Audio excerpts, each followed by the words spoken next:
제13장 복음을 잘 전할 수 있는 지혜 5. 예화 사용법. 예수 그리스도께서 말씀을 전파하실 때 다양한 부류의 사람들에게 복음을 전파하셨는데 그때마다 많은 비유와 질문 그리고 예화 등 적절한 방법을 통해서 말씀을 전파하셨다. 주께서 그들에게 많은 것을 비유로 가르치시고 그의 교리로 말씀하시더라. 마가복음 4장 2절. 복음을 전파하는 데 있어서 사람들에게 접근하는 방법들은 참으로 다양하다. 각자 그 방법들을 나름대로 개발해서 자연스럽게 복음을 전할 수 있는 분위기로 만드는 것이 중요하다. 일단 대화의 문이 열렸으면 복음을 전할 때 성경적 자세를 견지하면서도 최대한 알기 쉽게 복음을 설명해야 한다. 복음은 쉬운 것인데도 불구하고 많은 사람들이 복음을 올바로 이해하지 못한 결과 복음을 어렵게 만들어 놓았다. 심지어 죄사함, 거듭남의 비밀을 마치 성경적인 양 떠들고 다니는가 하면 몇 날 며칠씩이나 집회를 열어 복음을 어렵게 하고 은혜의 복음에다 행위 구원을 뒤섞어 혼란만 가중시키는 사람들이 있다. 복음이란 누구라도 듣고 쉽게 구원받을 수 있는 것이므로 말씀에 기록된 그대로 쉽게 설명해야 한다. 복음을 쉽게 설명하기 위해서는 적절한 예화가 필요하다. 예화는 사람의 몸으로 말하자면 살과 같은 것이라 할 수 있다. 사람의 몸은 겉으로 드러난 살이 있고 그 속에 힘살이 있으며 그 안에는 골격이 있다. 그런데 이 예화가 사람의 살과 같은 역할을 할 수 있다는 것이다.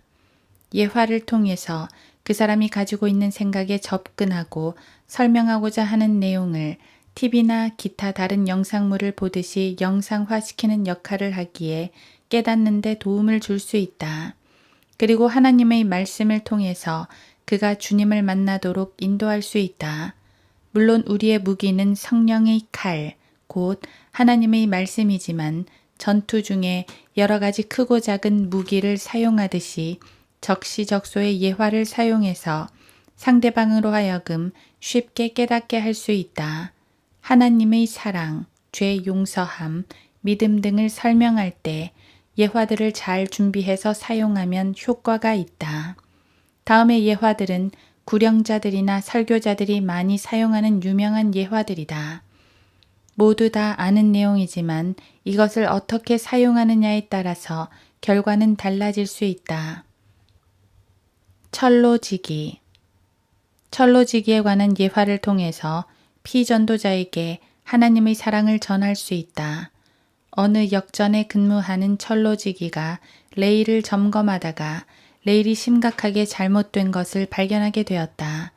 레일 연결 부분에 나사가 빠져 있고 레일이 옆으로 밀려나 있는 것을 발견한 것이다.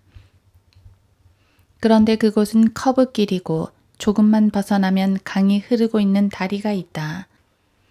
만일에 그 레일을 그대로 두면 기차는 탈선하게 되고 수많은 사람들이 강물 속으로 떨어져 죽거나 다칠 것이 뻔한 상황에 있었다. 그래서 그 철로지기는 열심히 나사를 조이고 나름대로 힘을 다해서 고치고 있었다. 그런데 부근에서 놀고 있던 철로지기 어린 아들이 아장아장 레일을 따라 아빠에게로 걸어오는 것이 보이는 것이었다. 마침 그때에 저 멀리서 기차기적 소리가 들려오고 있었다. 그때 그 철로지기는 깜짝 놀라서 아들에게 소리쳤다. 아가야, 오면 안 된다. 비켜라 비켜 하면서 고함을 쳤다.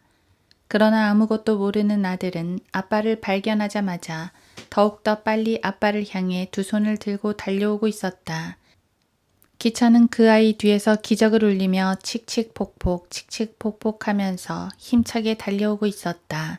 그 절박한 상황에서 그 철로지기는 극단적 기로에 서 있게 되었다. 이 레일을 고치자면 아들이 죽는다. 그 레일을 그대로 두고 아이를 구하러 뛰어간다면 기차는 분명히 탈선하게 되고 그 안에 탄 수많은 승객들이 죽고 말 것이다. 그 철로지기는 기차가 가까이 근접해 오는 것을 보고 급한 김에 기울어진 부분을 기차가 지나갈 때까지 지렛대로 받치고 있었다. 그 결과 무사히 기차는 그 지점을 지나갔다. 그때 그 기차의 차창을 통해 비치는 사람들의 모습은 책 보는 사람, 잠자는 사람, 음악을 듣는 사람 등 다양하다. 그러나 그들은 철로지기와 기관사를 제외하고는 아무도 밖에서 무슨 일이 일어났는지 모르고 있었다. 물론 그들은 그렇게 살아났지만 철로지기 아들은 안타깝게도 죽고 말았다. 이와 같이 하나님께서는 자신의 독생자 아들을 희생시키기까지 우리를 사랑하셨다. 많은 사람들이 이 사실을 모르고 살아간다. 이처럼 이 예화를 통해서 하나님의 사랑과 예수 그리스도의 희생을 전할 수 있다. 의사와 환자. 다음은 의사와 환자에 관한 예화이다. 죽을 병에 걸린 환자가 있었다. 다행히 그 환자는 의사를 잘 만나 그 병을 고칠 수 있게 되었다. 그런데 그 환자에게는 한 가지 문제가 있었는데 그것은 자기 담당 의사를 믿지 못하는 것이었다. 그 의사의 처방대로 따르면 되는데 그는 의사를 신뢰하지 못하므로 그 처방을 따르지 않고 있는 것이다. 중병에 걸린 자가 아무리 훌륭한 의사의 처방이 있다 하더라도 그를 믿지 못하고 자신을 맡기지 못하면 그는 병을 치료받을 수 없다. 그는 결국 죽게 되어 있다. 그가 죽게 된 것은 1차적으로 병 때문이지만 그는 그 순간 병 때문에 죽는 것이 아니고 그 의사를 믿지 못해서 죽는 것이다. 의사의 완벽한 처방을 따르면 살 수 있는데 그렇게 하지 않아서 죽게 되는 것이다. 이처럼 예수님께서도 우리의 죄를 대신해서 십자가에서 피 흘려 죽으시고 완벽하게 죄의 문제를 해결해 놓으셨다. 예수 그리스도를 믿고 의지하면 구원받는다. 하나님의 구원 계획을 믿고 예수님을 영접하면 구원받는다.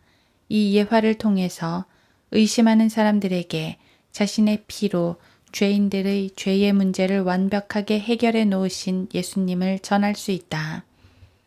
사람이 아무리 지식적으로 하나님이 살아계시고 예수님이 온 인류의 죄를 제거하셨다는 것을 안다고 해서 그가 구원받았다고 말할 수 없다.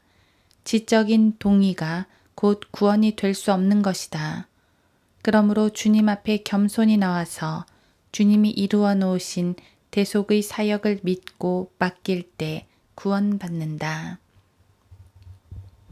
노예 해방. 다음은 노예 해방이라는 예화이다. 미국의 남북전쟁이 있었다. 이때 북부군을 지휘했던 사람은 아브라함 링컨이다. 그런데 이 전쟁은 북부군이 승리하게 되었고 링컨 대통령은 노예제도를 폐지해버렸다. 그래서 모든 흑인들이 자신의 의사에 따라서 자유롭게 될 수 있었다.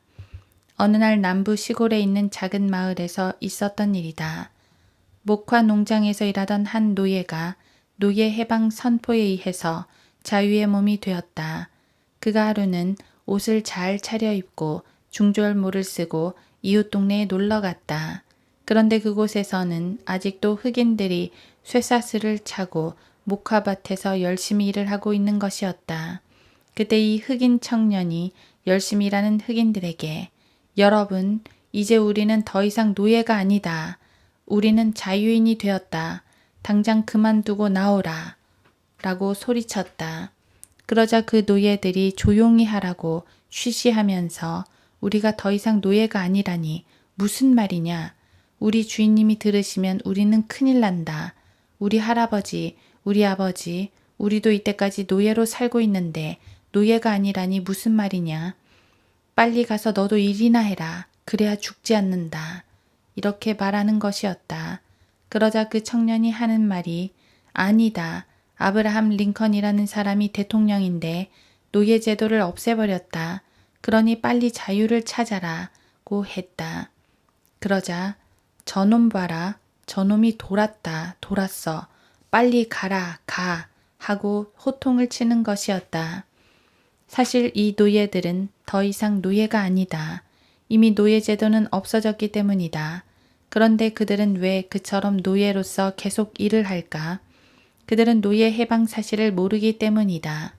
그런데 이제 그 사실을 알려주었다. 그런데도 왜 노예로 있기를 고집하는가? 그 사실을 믿지 않기 때문이다. 그러면 누가 그 사실을 믿지 못하게 하는가? 주인이 그렇게 했다. 주인은 노예 해방 소식을 듣지 못하도록 그들의 귀를 막았다. 그리고 그들을 계속 노예로 삼고자 했다. 이와 같이 이 세상의 통치자 사탄이 그렇다. 우리가 복음을 전하는데 누가 방해를 하는가? 사탄이 그렇게 하는 것이다. 사탄은 죄인들이 복음을 듣지 못하게 하고 믿지 못하게 방해한다. 2000년 전에 예수님께서 이루어 놓으신 그 일을 믿고 그분을 개인의 구주로 영접하면 다시는 죄의 종이 되지 않으며 죄로 인해 형벌을 받지 않는다. 상대방에게 이 예화를 들려줌으로써 예수 그리스도의 구속 사역을 전할 수 있고 믿음에 대해서 설명할 수 있다. 친구가 일주일 전에 갚아버린 빚. 어떤 사람이 빚 때문에 고통을 받고 있었다. 일주일 내로 갚지 않으면 어떤 일을 당할지 모르는 상황에서 고통 중에 있다. 가족들과 회사 직원들을 생각하면 기가 막힐 지경이다. 그런데 한 친구가 와서 위로했다. 살다 보면 이런 일도 있고 저런 일도 있으니 너무 걱정하지 말고 기운을 내라 고 위로하고 돌아갔다. 그러나 그에게 그런 위로의 말이 고맙긴 하지만 그렇다고 힘이 나는 것은 아니고 걱정 또한 사라지는 것이 아니다. 그가 진 빚을 다 갚기 전까지는 어떤 말로도 위로를 받을 수 없다. 그런데 다음 날 다른 친구가 찾아왔다. 그리고 영수증 한 장을 내미는데 자기가 진 빚 전액을 갚았다는 영수증이었다. 그는 이것을 본 순간 이것이 사실일까 하고 의심이 들기 시작했다. 고마운 생각이 들지만 믿어지질 않는다. 그래서 그 친구에게 미안하지만 채권자에게 같이 가줄 수 있겠느냐고 물었다. 그러자 그 친구는 기꺼이 같이 가자고 해서 확인을 하게 되었다. 채권자에게 영수증을 보이며 당신이 써준 것이 맞느냐고 물었다. 그러자 그 채권자가 당신은 아직도 그것을 모르고 있었냐고 하면서 그 빚은 이미 일주일 전에 당신 친구가 대신 갚아서 내가 영수증을 써주었다고 하는 것이었다. 그때서야 이 채무자는 그 사실을 믿고 친구에게 진심으로 감사를 했다. 그 빚은 오늘 갚아진 것이 아니라 일주일 전에 갚아졌는데도 불구하고 그동안 몰랐기 때문에 고통을 당했다. 그 채무자는 몰라서 고통을 당했던 것이다. 그리고 믿지 않았기 때문에 친구를 의심했고 순간적이나마 불안해했던 것이다. 그 친구가 자신의 빚을 갚아버렸는데도 불구하고 끝까지 믿지 않는다면 그는 그의 친구를 거짓말하는 자 또는 사기꾼으로 여기는 것이다. 성경에는 예수 그리스도의 거룩한 피를 거룩하지 아니한 것으로 간주하고 또 은혜의 영을 모욕하는 자가 얼마나 더 심한 형벌을 받아야 마땅한지 생각하라고 했다.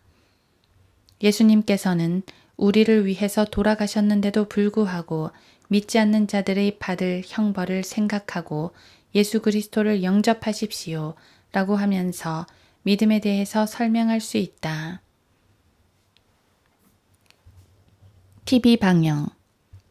요즘 각 방송국에서 유행하고 있는 프로그램이 있는데 그것은 특정 가정의 일상생활을 있는 그대로 찍어 기획 프로그램으로 내보내는 것이다.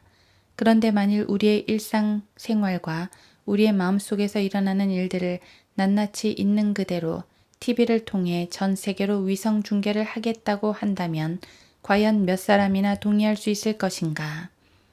모두들 그것만은 피하고 싶을 것이다.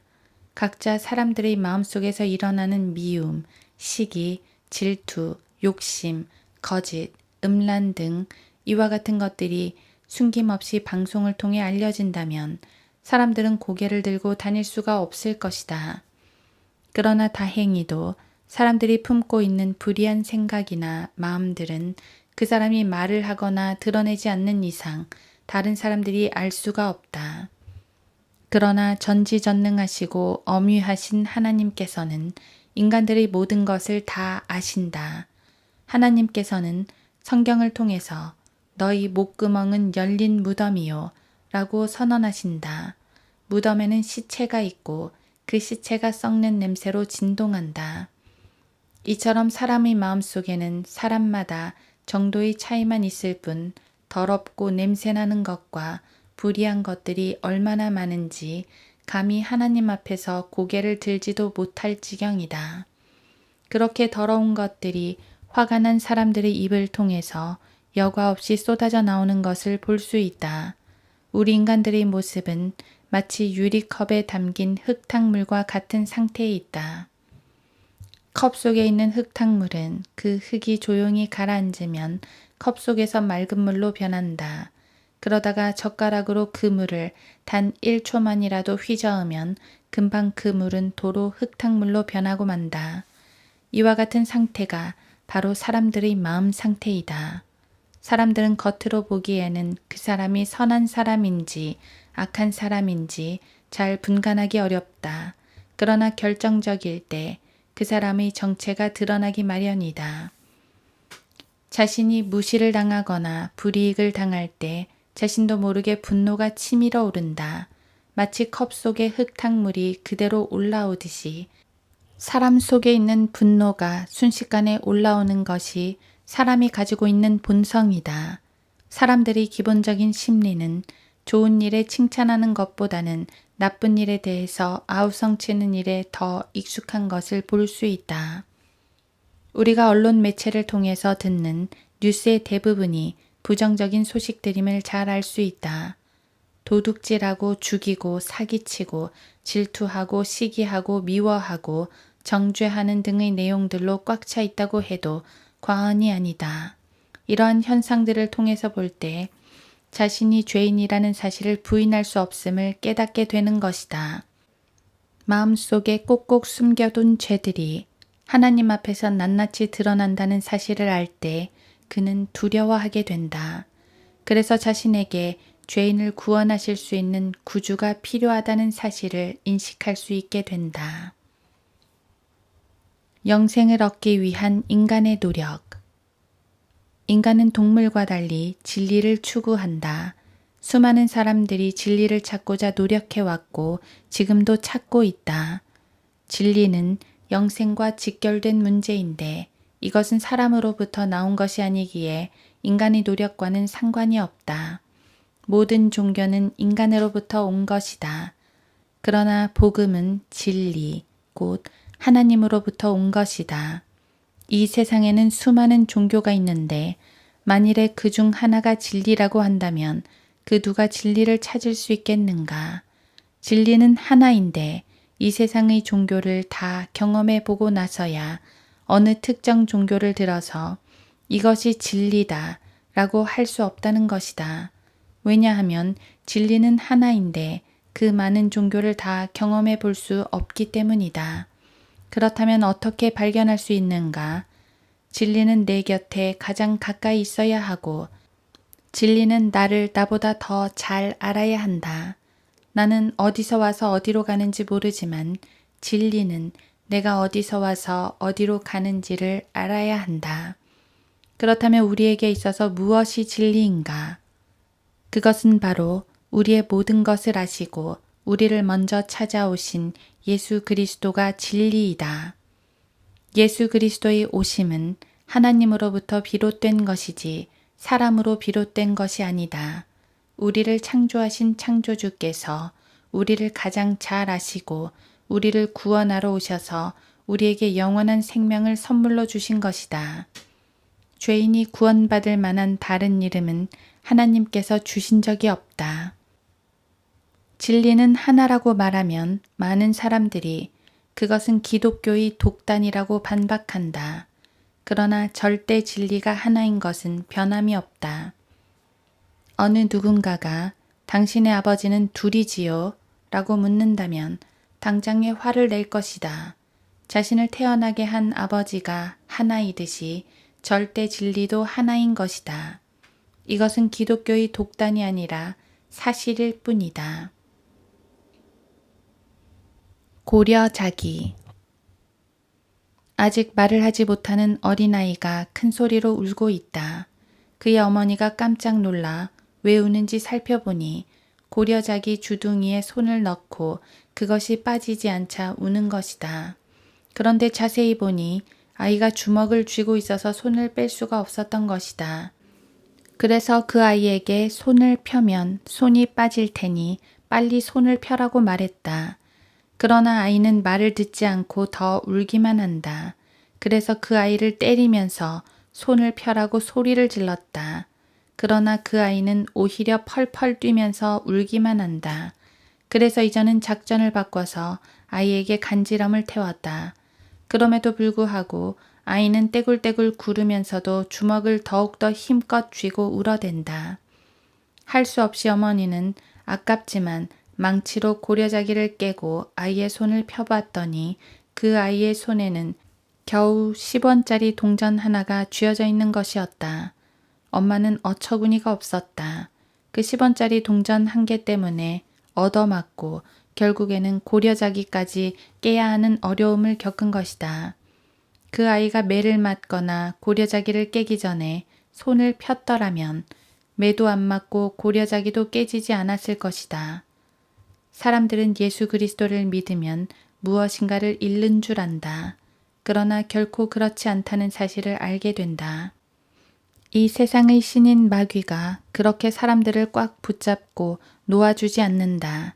야생 원숭이를 생포하는 방법도 이와 같은데 주둥이가 작은 항아리를 원숭이들이 많이 모여두는 곳에 두고 그 속에 땅콩을 집어넣어 주면 원숭이들이 와서 그 땅콩들을 꺼내 먹기 위해 손을 항아리 속에 집어넣는다.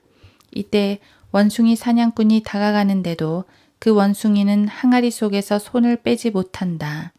항아리 속에 있는 땅콩을 한 주먹 쥐고 그것을 놓지 않기 때문이다. 결국은 그 원숭이는 그를 노리고 있는 사냥꾼에게 잡히고 마는 것이다.